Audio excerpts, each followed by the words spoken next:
So I'm Lydia Price. I was born in Nashville but raised here my entire life. Um, I'm not a speaker. I'll go ahead and share that right now. But I do know this. I know that God didn't bring me out of the pit that I was in to just stay silent. You know, I think I went through what I went through to share my story. Um, in high school, I never drank. I never partied. I didn't even know what alcohol was really. Um, but straight out of high school, I got a full scholarship to go to Vol State in Gallatin for X-ray tech. It wasn't until college that I discovered alcohol. And I remember the first time that I drank, um, it woke the beast up in me, and it numbed the pain. I had just lost my grandfather, and the alcohol had numbed the pain that I was feeling from that. From there, I lost my scholarship. I quit going to school. I didn't care about anything else but drinking, and led to opiates, and that was my thing for several years.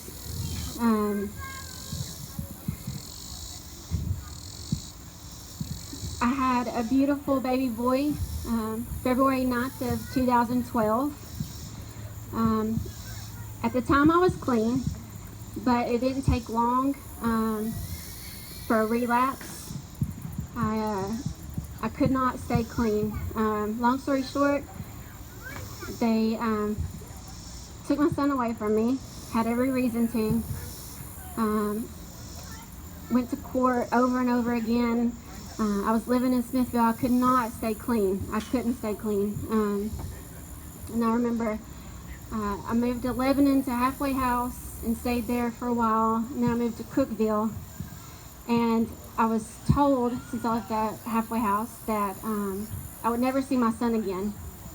And I remember not wanting to live anymore. I didn't want to live, and I took whatever I had, and I took all of it.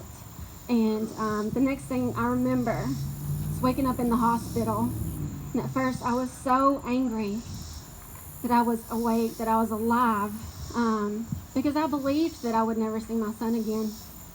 But after I had some sense in me, I wasn't angry anymore. I decided I had to make a decision to stop living life the way I was. I was in a dark, dark place. I had to stop using. I had to. I ended up going to Teen Challenge, and they're faith-based. And I left there. I guess I stayed maybe 4 months. Went back out again, and then I had 9 months clean. Went back to court to try to get my son back, and that day they terminated my rights. I don't get to see my son. I don't get to talk to him. It's hard. I had to leave Smithville because I wasn't strong enough to stay in town without using. And I commend those that have gone through recovery court and are staying in town and doing great. It's just, I couldn't do it. I wasn't strong enough.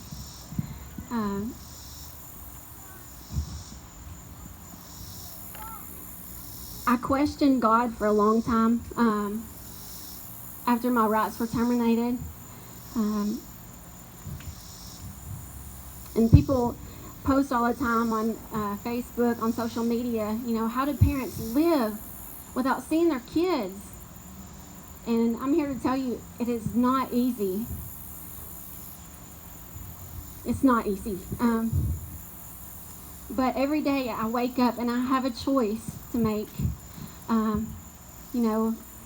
Either dwell on that, and I've done that, and it led to nothing but depression, or my faith in God, I know my son is taken care of.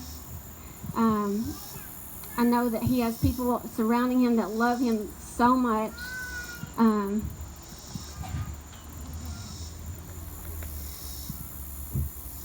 but my faith in God really helped me come to terms with everything, you know. Um, I had to give him over to God. I had to give my son over to God, and it's a daily thing, you know. Sorry.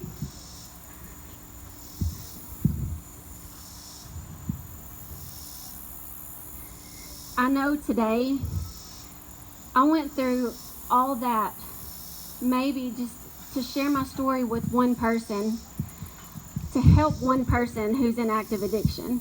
I have complete faith that one day my son and I will be reunited again.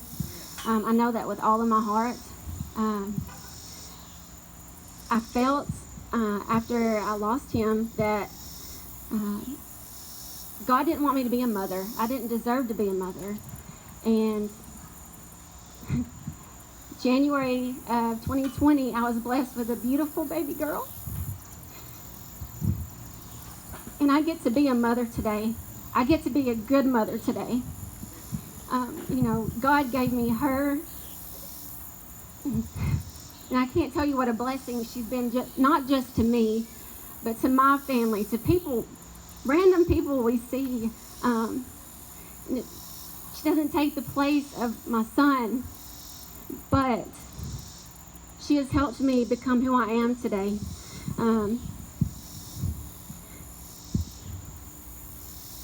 Don't ever think, if you're in active addiction and trying to get clean, don't ever think that you're less than. Don't ever think that you don't deserve good things, or you don't deserve to have a happy life, because you do. You know, the devil will get in your head and make you think that you're nothing, and that is not true. Because today I get to wake up every single day and just live life. I don't have to worry about lying to my family, my friends. You know, it's just one lie after another, and I had to remember one lie to cover up with another lie. And it was a crazy, chaotic life. Today I have a life of peace. You know, I don't have to watch my back. I get to just live life on life's terms. You know, I was blessed with a really good job. My employer knew everything about my past and believed in me. I ended up being a supervisor at the factory I was in. Crazy, but I did that. And then when I had my daughter, I have a wonderful fiance who works really hard for us every day. And as of January of having her, I get to be a stay-at-home mom. And boy, let me tell you, whew, that's a job. But I wouldn't take it. I wouldn't want it any other way. I mean, it's the best job I've ever had, the most rewarding. And you know, if you're out there using, ask for help.